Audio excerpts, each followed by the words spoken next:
A very good morning to all of you. This is Rinki Singh and today we are going to start the chapter of class 8. The chapter is chapter 10, Reaching the Age of Adolescence. As you all know कि हमने इस chapter को start कर चुके थे. हमने online class और YouTube class में इस चैप्टर के प्रीवियस पार्ट को कंप्लीट किया था. जो भी हमारे टॉपिक्स थे उसको कवर किया था. अगर मैं बात करूं आज की क्लास की तो आज की क्लास में हम ये सभी टॉपिक को कवर करेंगे. अगर हम बात करें कि इन टॉपिक्स का इंटर रिलेशन किससे है तो इन टॉपिक का इंटर रिलेशन आपके चैप्टर 9 से है जो कि हमने रिसेंटली कवर किया था. That chapter name is reproduction human being के बारे में हमने जाना था. उसमें हमने प्यूबर्टी जाना था, एडोलसेंस जाना था, प्यूबर्टी की उम्र में सेकेंडरी सेक्सुअल कैरेक्टर जो होता है वो जाना था. तो जैसे कि इस चैप्टर का नाम है reaching the age of adolescence, मतलब वो उम्र जिस वक्त आप प्यूबर्टी की दौर में पहुंचते हैं उस वक्त आप में बॉडी में या आपके हार्मोनल चेंजेस में, मेंटली कंडीशन में, आपके शरीर में, फिजिकली वे में कौन कौन से बदलाव आते हैं, वही इस चैप्टर का मोटिव है. ठीक है. तो हमने, अगर मैं बात करूं प्रीवियस क्लासेस की, तो हमने ग्लैंड्स के बारे में जाना था, एंडोक्राइन ग्लैंड्स के बारे में जाना था और अब जाना था कि कौन कौन सी ग्लैंड कौन कौन सी चीजों के लिए रिस्पॉन्सिबल होती है. हम आज की क्लास में बात करने वाले हैं कि क्या क्या चीजें, बदलाव आपके शरीर में होते हैं during the age of adolescence. जब आप एडोलसेंस की उम्र में पहुंचते हैं तो कौन कौन से बदलाव आपके शरीर में होते हैं. हाइट का बढ़ना, वॉइस का चेंज होना, शेप, आकार प्रकार का आपके शरीर के शेप का बदलना, रिप्रोडक्टिव ऑर्गन मैच्योर होना, सेकेंडरी सेक्सुअल कैरेक्टर आना, ये बहुत सारे टॉपिक आज की क्लास में हम कवर करेंगे. ठीक है. ये आपके लिए बहुत इजी होगा. क्यों? क्योंकि इसको आप कई बार इन सारी चीज़ों को रिपीट में पढ़ चुके हो रिप्रोडक्शन के चैप्टर में, इसलिए आई होप ये आप सभी के लिए इजी होगा. पहला टॉपिक है हमारा प्यूबर्टी एंड एडोलसेंस. प्यूबर्टी और एडोलसेंस की बात करें तो ये वह उम्र का दौर होता है जब आप मेच्योरिटी के लेवल की ओर बढ़ते हैं, जब आप मेच्योर हो रहे होते हैं, जब आप में वो उम्र आती है जब आपके शरीर में बहुत सारे बदलाव आते हैं. सेकेंडरी सेक्सुअल कैरेक्टर जैसे बदलाव आपके शरीर में आते हैं. ठीक है.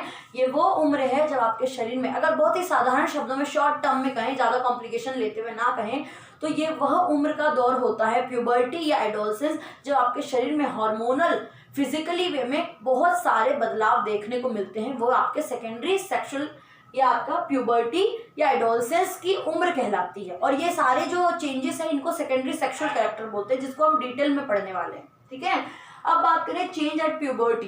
प्यूबर्टी के टाइम कौन कौन से बदलाव आपके शरीर में आते हैं. ये सभी प्रकार के बदलाव आपके शरीर में आते हैं जिनको हम डिटेल में पढ़ने वाले हैं. ये सभी वो बदलाव हैं जो आपके शरीर में उत्पन्न होते हैं. इंक्रीज इन हाइट में इंक्रीजमेंट होता है.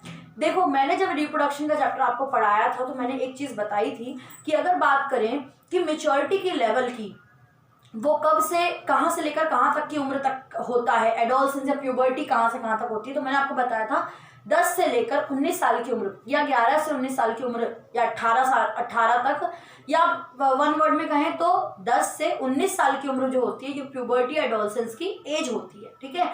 तो ये जो उम्र है वो जल्दी किस में आती है और देर से किस में आती है. तो गर्ल्स में मेच्योरिटी लेवल जल्दी आता है और बॉयज में गर्ल्स के कंपैरिजन में थोड़ा सा लेट आता है. तो जैसे कि मेच्योरिटी लेवल गर्ल्स में जल्दी आ रहा है तो हाइट का इंक्रीजमेंट जो होगा वो भी जो जल्दी होगा वो गर्ल्स में होगा. हाइट किस में जल्दी बढ़ती है, किस ह्यूमन में गर्ल्स में जल्दी बढ़ती है कि बॉयज में, तो गर्ल्स में लड़कियों की हाइट इंक्रीज जल्दी होती है. अगर आप अपनी बुक के टेबल को देखें तो उस टेबल में आप जानेंगे कि गर्ल्स कितने कितने उम्र में कितनी परसेंट हाइट बढ़ जाती है और बॉयज़ की कितनी उम्र में कितनी परसेंट हाइट बढ़ती है. तो इससे इस कंपैरिजन जो आप करेंगे तो कंपैरिजन में या टेबल के थ्रू आप ये समझेंगे कि बॉयज़ की हाइट लड़कियों की हाइट के दौरान बॉयज़ की लेट इंक्रीजमेंट होती है और गर्ल्स की 13-14 साल की उम्र तक ही पूरी हाइट जो है इंक्रीज हो जाती है. 13-14 साल की उम्र या 15 साल की उम्र में उनकी हाइट पूरी तरीके से डेवलप्ड हो जाती है. ये हमने हाइट की बात करी है. Change in body shape. लड़कों का शोल्डर, चेस्ट का हिस्सा, गर्ल्स का चेस्ट, ब्रेस्ट का हिस्सा बढ़ जाता है, लड़कों का शोल्डर हिस्सा बढ़ जाता है. जब आपने देखा कि आपकी उम्र 5 है, फिर 6 है, फिर 7 है, फिर 8 है, फिर 9 है, उस दौरान आप थोड़ा ग्रोथ कर रहे हो, उसमें इतना बदलाव नहीं नजर आ रहा है. बट जैसे आप 10 को क्रॉस करते हो, 10 की उम्र से बढ़ते हो आगे, तो आप देखते हो आप में इंस्टेंटली क्या हो रहा है, कुछ जल्दी बदलाव नजर आ रहे हैं।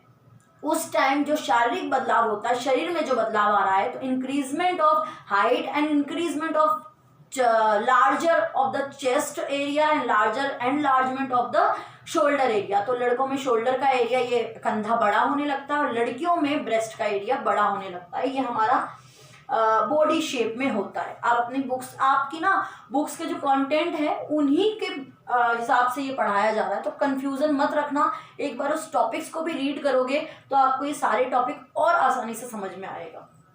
वॉइस चेंज की बात करें तो वॉइस, अगर मैं बात करूं, वॉइस जो मेरी आवाज़ निकल रही है, किसी भी ह्यूमन बीइंग का जो वॉइस निकलता है वो किसके वजह से निकलता है? लैरेंस या वोकल कॉर्ड की वजह से। ठीक है, लैरेंस या वोकल कॉर्ड की वजह से, जिसको कंठ कहा जाता है। तो ये जो हमारा कंठ का हिस्सा होता है, वोकल कॉर्ड जो होता है, उस टाइम जब प्यूबर्टी एज चल रही होती है, यानी कि आप 10 को जब क्रॉस कर चुके होते हो, 11, 12, 13, 14, ये जो आपकी उम्र चल रही होती है, उस टाइम लड़कों का जो होता है वो आवाज़ डीपर हो जाती है और क्रैक होने लगती है। डीपर हो जाती है, गहरी हो जाती है और क्रैक होने लगती है, फटने लगती है। ठीक है, वोकल कॉर्ड जो है वो बाहर के उसका उभरापन आने लगता है। यहाँ पे आपने बॉयज के कभी यहाँ पे गर्दन पे नोटिस करा होगा, ये चीज़ उनकी उभरी होती है, दैट्स कॉल्ड एडम एप्पल्स। ठीक है, एडम एप्पल होता है वो, और ये चीज़ उभारपन आने लगता है। बॉयज़ की जो वॉइस की बात करूँ मैं, डीपर हो जाती है। वहीं गर्ल्स की वॉइस की बात करें, वो पिच हो जाती है, बहुत ही तीखी हो जाती है गर्ल्स की वॉइस।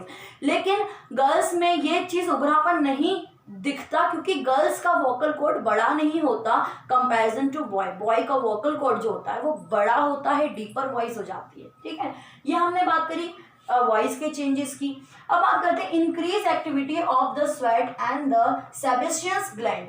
तो आपने देखा होगा जो आपकी उम्र का दौरान इस वक्त चल रहा है, उस टाइम पिंपल्स आना, एक्ने पिंपल्स वगैरह ज़्यादा अधिकतर में निकलने लगते हैं। ठीक है, तो इस टाइम ये जो ड्यूरेशन चलता है आपका, तो स्वेट ग्लैंड जो है रिलीज होता है, सिक्रेट होता है स्किन में आपका स्वेट ग्लैंड, या आप कह सकते हैं सेबेशियस ग्लैंड जो है वो सिक्रिएट होता है, जिससे आपके शरीर में जो आपकी उम्र चलती है उस टाइम पे क्या होता है, पिंपल एक्ने आना शुरू हो जाता है। उसके लिए ये नहीं है, हम क्या करते हैं, जो हम टीनेजर्स की मैं बात करूं तो वो अलग अलग तरह के प्रोडक्ट का यूज़ करने लगते हैं। तो ये आपकी उम्र का दौर है, ये उम्र के दौर से जैसे शुरू हुआ है वैसे उम्र के दौर से ख़त्म भी हो जाएगा। ठीक है, उसके लिए आपको कुछ अलग करने की ज़रूरत नहीं है। डेवलपमेंट ऑफ सेक्स ऑर्गन, हमने रिप्रोडक्टिव सिस्टम में सेक्स ऑर्गन के बारे में जाना था कि डेवलपमेंट होने लगते हैं। जो भी सेक्स ऑर्गन है वो मिच्योर होने लगती है। जैसे हम बात करें कि मेल का रिप्रोडक्टिव ऑर्गन या सेक्स ऑर्गन क्या होता है, ओवा आपका क्या होता है, स्पर्म होता है, और टेस्टीज होता है, हमने टेस्टिकल, टेस्टीज, ठीक है, बहुत सारी ऐसी चीज़ें पढ़ी थी। मेल रिप्रोडक्टिव ऑर्गन, वो ऑर्गन्स जितने होते हैं मेल के ऑर्गन और फीमेल के ऑर्गन जो होते हैं, ओवरी कहें आप, ठीक है, या फॉलोपियन ट्यूब कहें, वो सारी चीज़ें मिच्योर होने लगती है। और वो मिच्योर होने के साथ अगर मैं फीमेल की बात करूं तो फीमेल में क्या होगा, एग तो शुरू से होते हैं, लेकिन वो मिच्योर जब होना शुरू होते हैं, वो कब होते हैं, वो आप जब 11, 12 या 10 की उम्र को क्रॉस करते हैं तब मिच्योर हो जाते हैं आपके, जिसको हम अभी सेकेंडरी ये रिप्रोडक्टिव फेज में डिटेल में पढ़ने वाले हैं।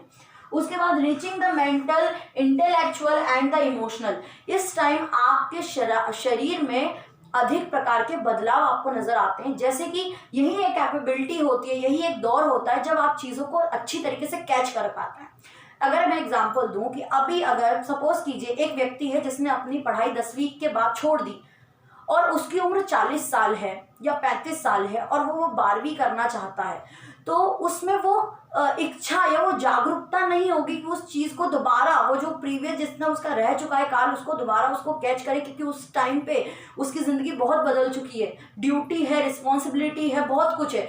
तो ये जो आपकी उम्र चल रही है उस टाइम आपकी catching power, learning power, emotion, intellectual, ये सारी चीज़ें ग्रोथिंग में रहती है। यही उम्र होती है जब आप चीज़ों को अच्छी तरीके से समझ सकते हो, सीख सकते हो, आपकी थिंकिंग डेवलप होती है। इस दौरान आपकी सोच में परिवर्तन आता है, आपकी थिंकिंग डेवलप्ड हो रही है, बदल रही है, आप इस टाइम पे अच्छा सीखोगे तो अच्छी थिंकिंग प्रोसेस रहेगी, अगर कुछ बुरी संगत में रहोगे तो आपकी थिंकिंग वैसे ही बन जाएगी। तो यही वो उम्र है जब अच्छी बुरे की समझ आप में आती है, थिंकिंग प्रोसेस बदलता है, इंटेलेक्चुअल होते हो, इमोशंस भी आपके इसी टाइम पे इमोशंस भी आप में क्रिएट होते हैं, या वो हंसना, रोना, किसी से अट्रैक्शन होना, अटैच होना, ये सारी इमोशंस भी इसी उम्र में स्ट्रांग बनते हैं।